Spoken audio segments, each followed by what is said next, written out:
morning from Nakhon Sawan, and welcome to day 12 of my personal tour to Thailand. I thought I'd take today to give you a day in the life. Today I'm going from Nakhon Sawan to Sukhothai via Kampang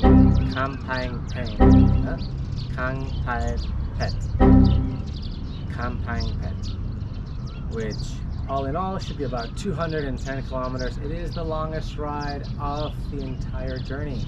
I'm going to take it nice and easy. There are a few things I'll be stopping for along the way, but the important thing is just to get there safe. Luckily the sun is just coming out over there, you can see behind me. Very nice, really good timing. But it should otherwise be a fairly not too clear day, slightly overcast, which will help with the sun, will help with the heat, and will help me get there a little bit more in one piece. I'm feeling okay. Yesterday was a bit of a tiring ride. I did feel a little bit dizzy at the end, maybe with some heat stroke or some sunstroke, even though it was quite overcast. So that makes me a little bit cautious about today. Got plenty of fluids, got plenty of hydration tablets, and everything should be fine. If you're curious to see what it's like to cycle around Thailand, keep watching and enjoy the show.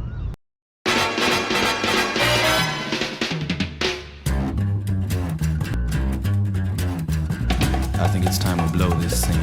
Get everybody in the stuff together. Okay, 3, 2, 1, let's jam.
Successfully exited from Nakhon Sawan, 30 kilometers in now, and I'll be looking for the next 7-Eleven where I'll be taking my first break, having some breakfast, and 7-Eleven above the local tourists, just because it's still so early that businesses tend to be closed. They only open at around 9. One of the things about riding through Thailand like this, you realize how many amazing temples there are.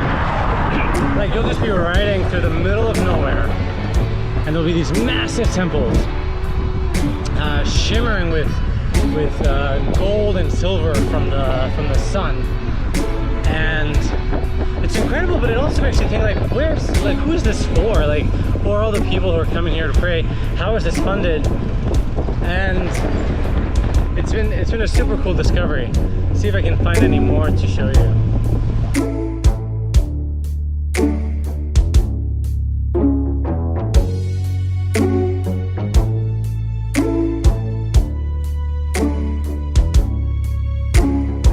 This feeling of having the road to yourself, first of all, it's amazing, and secondly, unexpected.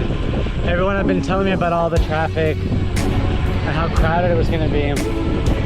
And it's an amazing condition. It really is. Just like incredibly smooth, very flat, just lanes of traffic that are completely empty. But on occasion, it is under construction, and I am forced to cycle through it. But even then, I'm not too worried about it messing up my bike too much. Maybe a little bit dirty if it's a little bit muddy or what. But it could definitely be a lot worse. And typically it doesn't last too long, maybe a couple of K, and then it's back to some sweet, high quality concrete.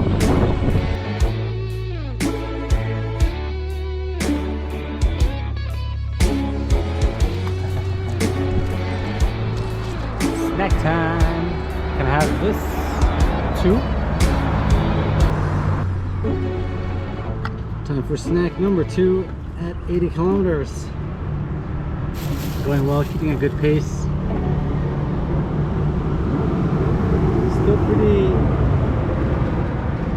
Still pretty cloudy. Turns out it's not just clouds, but it's actually like a haze. It's smoke. And a lot of the farmers here, especially in the north, they're burning parts of their fields to, you know, re-fertilize them or whatever that is. So that creates a lot of smoke, which covers the area. I'd heard about it, and you can actually kind of smell it in the air, like it's kind of like a charcoaly smell. Not great for the view, but it does have a bit of a filter on the sun, so, you know, pros and cons. Right now, time to enjoy some local snacks. It's actually fried banana, which is great. I was hoping it would be fried chicken, but fried banana is probably the best. Right. 130 kilometers in of the 210, so that's 80 left. Quite happy with the progress then. Mind you, it's about to get real hot. The next 2 hours are kind of the hottest, so I would have to be slowing down anyway. Feeling quite good. I've been monitoring my heart rate a lot more today. Yesterday I noticed it was really high towards the end, like 160 something, almost 170. And now I'm just making sure that it stays at between 120 and 130. It's a much more pleasant ride. I can feel that I'm not tired, I'm not too exerting myself. And in terms of speed and effort, it's about the same. This is what I traveled 130 kilometers to see. This amazing wooden library. Floating library. I think it says, keeping your books safe like putting them on top of a pool of water. This is the traditional way of storing the scriptures. And this one not only has scriptures but also valuable artifacts, although it looks closed, so I'm not sure what it is that they're holding in there actually. Now we're starting to get closer to the old ruins. Makes for a nicer ride. All this old rock right next to me is somehow more exciting than boring new rock. Check out those old pagodas. This brings an added sense of adventure to the trip. I love it. I'm at the Kampang Pet Historical Park. Basically, if Tomb Raider were a theme park, this is what it would be. I am alone. It is fantastic. I feel like I have the whole place to myself. I'm allowed to bike around. I'll probably get off at some point and explore some of the ruins a bit more. But this is exactly what I wanted. Got my maps here, so just follow along. Any ruins that I particularly like, such as what? Abasayai. Check it out. Super convenient to have wheels. Walking this would be a bit of a pain.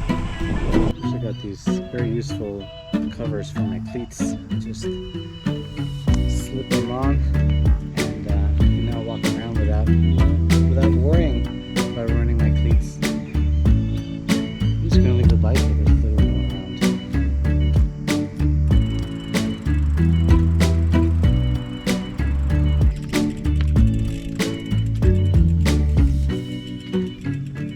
So one of the decisions I made was to go tubeless, and that ended up not being such a great decision because the first couple of days the first tire slashed, and tubeless is good for punctures but bad for slashes. And this one, well, it's just been leaking since the very beginning,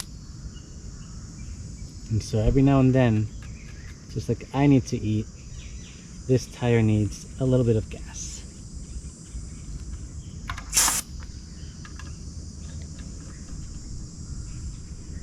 So don't pump it, pump all of it.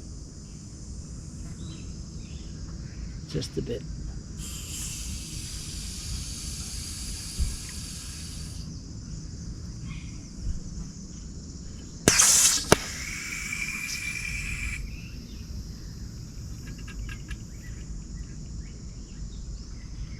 And hopefully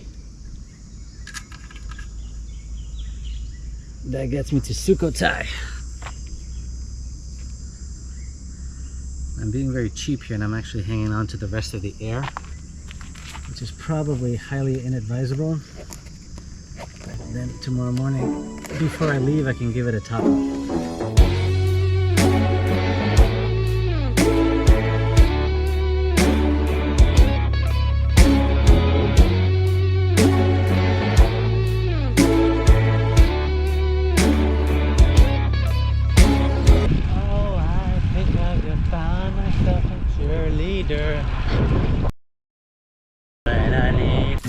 Enjoying this tasty treat from the hotel. People from the hotel last night made a sticky rice with pork wrapped in banana leaves.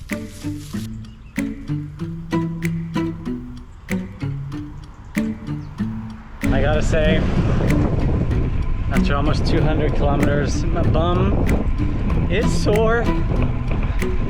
Like, bum on saddle, not a happy combination right now. Which is fine for today, because I'm almost there. Tomorrow's another 170. I just don't know how to shift my butt so it doesn't hurt.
Con los vídeos sí que una de las paradas que hice fue para trabajar en México.